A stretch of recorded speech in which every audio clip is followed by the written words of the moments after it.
What's the furthest you've traveled for a date? It's 99.7 DJX. Now, Kelly, you were in a long-distance relationship where you guys were never in the same city, right? Yeah, that was when I was like 28. I started dating a guy in Michigan, friend of my sister's. That's how we met. And yeah, we dated. He did move here briefly, but a week after he moved here, he's like, let's just be friends. But you, wah, wah. But you like met him when you were in Michigan visiting your sister? Yes. Yep. Okay. All right. Yep. So we you struck up the relationship that way. So we really never lived in the same town until he moved here and decided we were going to be friends. Okay. All right. Great. He moved here to date me. And then a week later, was like, decided, oh no, I moved to another city for a girl. I did that last time, and then I got divorced, and so he freaked out. And yeah, no, I think get he that. went through all this, yeah. I get that. Yeah. Celeste, she flew 1,300 miles for one date. Ooh. Now, we had a friend that flew to New York City for a very first date. And to Portland, Oregon, I want to say. Or, Yep. Portland, Oregon for a different reason, but she was already there. But then, but she did go on a date. Yeah. Yep. So this Celeste, she lives in London. She was trying to date in London and was having no luck. She was 6 years single. She's 28, right? And so she was fed up. And so she decided, you know what? I'm going to open up my whole, geography when it comes to my Hinge app, right? Yep. And so matched with a guy in Spain and decided, you know what, after several phone calls, let's go on a first date. So she hopped on board a plane, spent about $300 and flew to Spain. That's cheaper than I thought. $300 date. for a plane ticket. That's cheaper than I was thinking she was going to be dropping, especially probably for not planning that far in advance, right?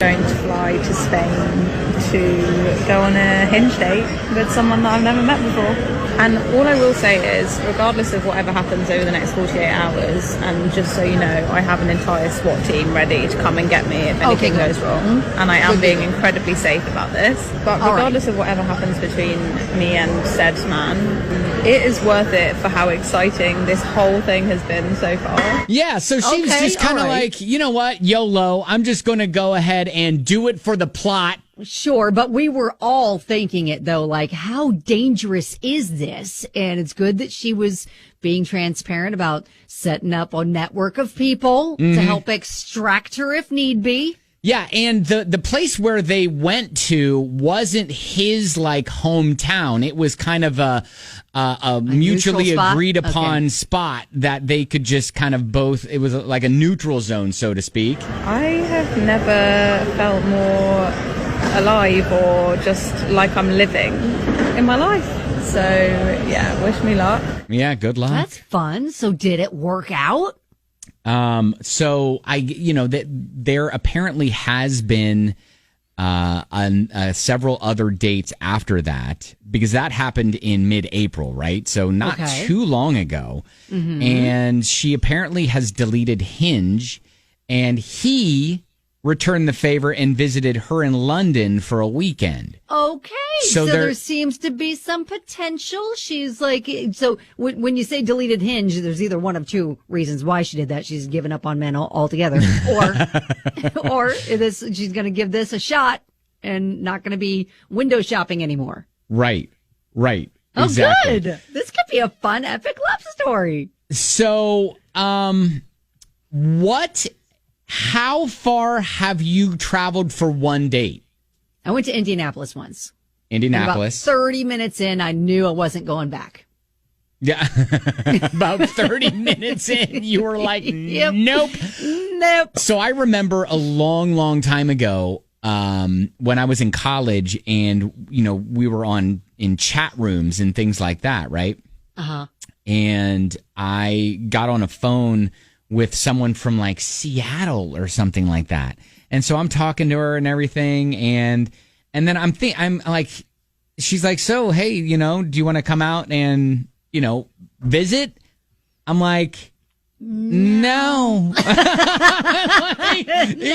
like, no. I realize I don't know the point of this conversation. I know, that's exactly right. It was like on that conversation because everything leading up to that, it was like, oh yeah, this sounds cool, I mean, fun and exciting. I met someone, we had exchanged photos, supposedly, who knows? Yeah. Did you ever call her your long distance girlfriend? Absolutely not. Okay. No. It was It was one phone call. We had chatted online for a little bit. Okay. And it was one phone call, and then in the middle of the phone call, she's like, so, and I have family from the Pacific Northwest, so it's not unheard of. You could have made it work. I could have maybe at least traveled out there and, seen my family. And then maybe, met up with this person. But in the middle of the conversation, I'm just like, yeah, no, I don't see this. Yeah. And then that probably ended the conversation and that was pretty just, quickly after that. I know. And then it was just kind of awkward, kind of back and forth. And it was like, all right, well, I'll see you online. Okay, bye. What's the point? Okay, bye then. Okay, bye. Okay. Yeah. That's tough. I mean, if it's really far. It is tough going into if you're thinking about starting up some sort of. I did briefly date a guy in California.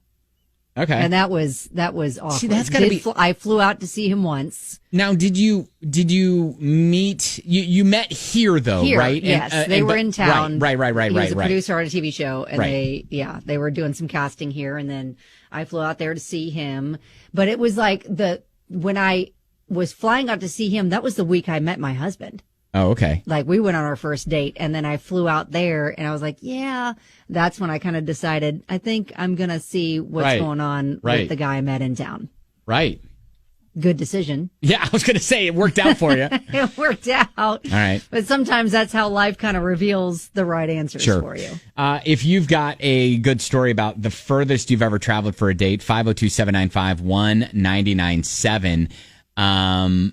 That's our number to call or text. Love to hear your stories on the way on 99.7 DJX. Furthest you've traveled for a date. Celeste, she flew 1,300 miles from London to Spain.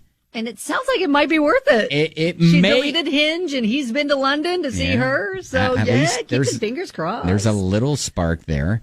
By the way, we'll post on X the little story of their relationship so you can kind of follow along. Yeah, now I need to follow. At Ben and Kelly Show.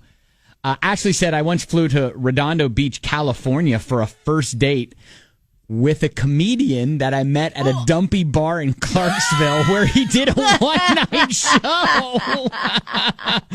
And she says, I don't even remember meeting him. Someone gave him my number. Flew out, stayed a week, flew home. Also, first time on an airplane. Oh my goodness! You had no idea that you even met him. Can you even call that a date? That's hilarious. Oh my goodness, that's a good story. Though. That is funny. Another text from a listener. Met online. My wife came from South Georgia to Fairbanks, Alaska for our first date. Wow. We've now been married 11 years with 4 kids. Met online. That's so amazing. Yeah. Wow. That is crazy. That makes me think of the proposal with my boyfriend, Ryan Reynolds. Oh, where they fly up to Alaska? Yeah, she goes to Alaska. You know what? I randomly saw that movie on TV probably just a month ago. And I was pleasantly surprised. Isn't it a delightful movie? I had forgotten how fun that was. Yes. You had Betty White was in it. She's amazing. I know. She steals it a little bit. Yeah. You got some of your people from the guy who's like the bartender and the stripper and Oscar. Oscar. He's got lots of jobs. Oscar Munoz from The Office. It's a great movie. Anyways, all right. So that's good. Some good stuff. Kirk said Kelly drove to her date longer than the actual date lasted. True statement. Yeah. About 30 minutes in, I knew that there was not going to be a second date. You're like, man, at least it was Indianapolis and not like, right. But it was still Atlanta. a 2-hour drive, and they had to turn around and drive 2 hours back. It was a lot. All right. It was a lot. Good stuff there. Well, like I said, we'll post up her story so you can kind of follow along. at Ben and Kelly Show. Just want to get to a couple more of these wild stories of the distance and travel you've gone through to just go on a date, which I think is kind of fun, right? Yeah. Got a message from Claudia, said, I met a guy on Tinder. Hit it off through messages, phone calls, all that. Lived an hour and a half away from each other. He decided to drive up to Louisville for the first date. I drove down to his place for our second date. Second date was hot, if you know what I mean. Wink, wink, nudge, nudge. We traveled back and forth for 6 months before we got engaged. 6 months later, we got married. Now we live in Horse Cave, and we're very happy. But I wish I'd done some research on the area before moving all the way down here because I missed Louisville. So, tip, if anyone meets a person you really like, do some research before moving. Okay, all right. There you go. Okay, well, maybe you could get a job in Louisville and you have to move back. Yeah, there you go. I got another text from a listener who said, met my boyfriend online through Instagram profile. He's here in Louisville. I'm originally from Los Angeles. Wow. Yeah, he flew out to see me for the first time about a year and a half ago. And I just moved out here for him a few months ago in December. Now we live together with our kitty Tip. That's so great. That is great. Hey, I by love the way, it. welcome to Louisville. Welcome to the show. Ben Davis, Love to Kelly have Kay. you. We've been around for a while. And yeah, this Glad is, you're here. We like to talk about relationships, and we're goofy and all sorts of silly stuff. So, Oh, that's great. wow, that is good. That's awesome. Wow. Yeah. So, yeah, some good stories there on 99.7 DJX. So,